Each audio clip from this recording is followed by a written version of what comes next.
Students are on the edge of their seats, anxiously anticipating the sunny skies and ski slopes. Coming up on UATV, we'll take a look at the forecast of some popular destinations for spring break. The Razorbacks may have lost to Tennessee over the weekend, but don't count us out yet. Find out which team the Hogs will play against as March Madness kicks off. I'm going to tell you how your vacation may affect local businesses. UATV starts right now.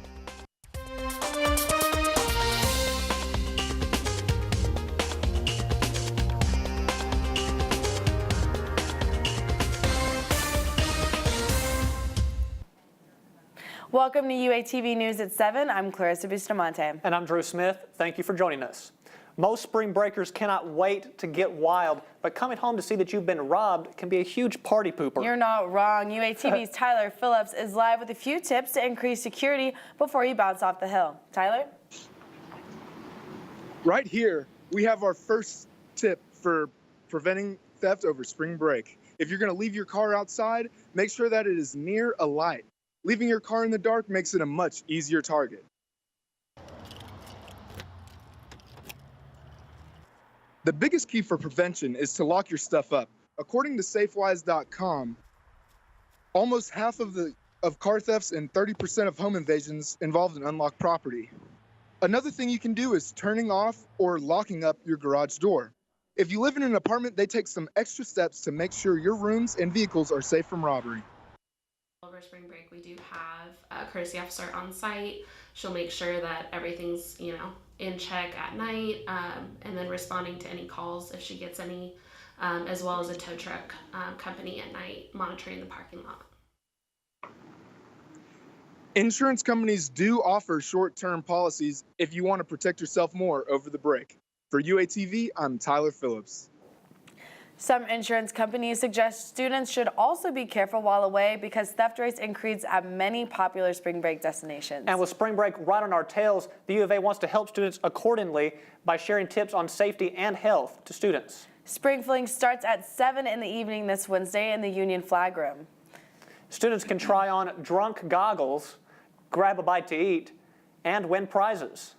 The event ends at 9 in the evening. Well, on the topic of education for your health, Pat Walker sees an increase in more students coming in for STD tests after spring break. Assistant Director of Communications Zach Brown says, quote, "The two biggest times for us with STD testing is after summer and spring break." And if you're lucky enough to go on a spring break trip this year, you won a 50% of college students. In a city like Fayetteville with an economy that revolves around the university, spring break can be a tough week for local businesses. UATV's Savannah Skidmore is live on Dixon with more. Thanks, Clarissa. I'm down here on Dixon at JJ's Bar and Grill, a popular place for students to hang out, enjoy happy hour, and watch sports. JJ's and other businesses always feel the effect college students have on their business, whether it be an upswing during football season or a packed house like they had this past Saturday when Razorback basketball team played in the SEC tournament. Most Saturday nights look a lot like this one in JJ's, but next week their patio area may look more like a ghost town. It's not just the sales that decrease over spring break, the staff takes a hit as well. With so many employees who double as students, managers can have a hard time covering shifts during times when school isn't in session.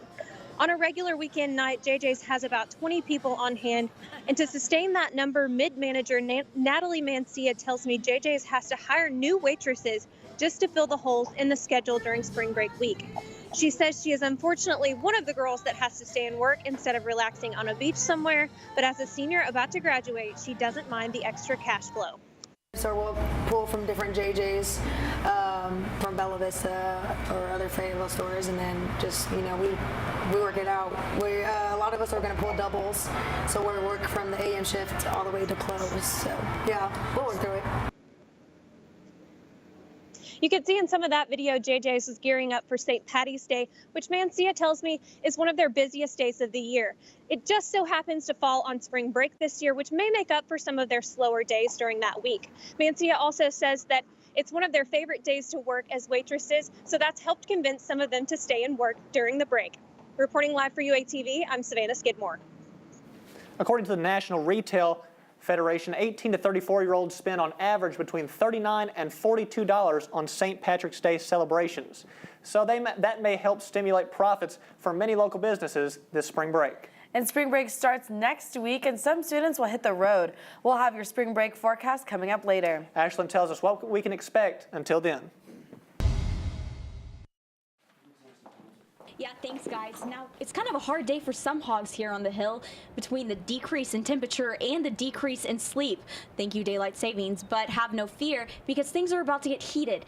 Yeah, that's right, guys. It is going to be a sunny and beautiful week here in the northwest corner of Arkansas. As we take a look at the 5-day forecast for this week, we do have on Monday sunshine with a high of 51 and a low of 32 degrees. On Tuesday, moving on up to 53 degrees and a low of 28 degrees. Wednesday, the peak of the week, the hump day, the day we all look forward to, 56 degrees with a low of 26. Thursday, sunshine again with that 65 degrees moving on up there and a 40 degree for a low.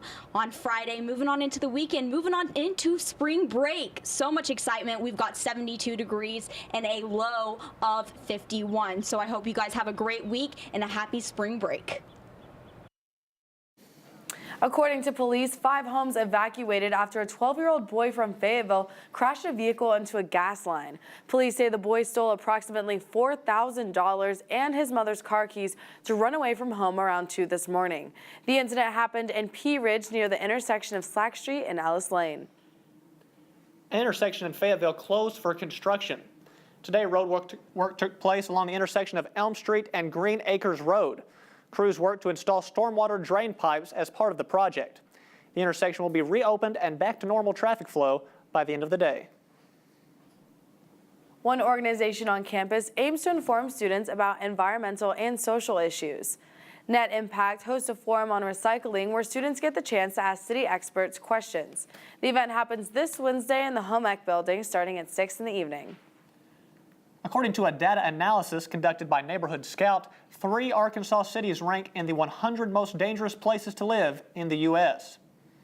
Little Rock, Pine Bluff, and West Memphis ranked. Neighborhood Scout included cities/towns with 25,000 residents or more based on the number of violent crimes per 1,000 residents. A local artist credits university programs for jump-starting his art career. Without the experience from university programs, I would not have spent the last 5 years working for galleries and museums, ultimately joining the inaugural staff of Crystal Bridges. Ben Edwards served as a university programs coordinator from 2004 to 2006. Florida, one school here in Fayetteville will be taking part in history this Wednesday. Find out how coming up. NBA players are drawing the ire of some in the media for what they are saying and doing off the court. Find out what one former player has to say about that when UATV returns.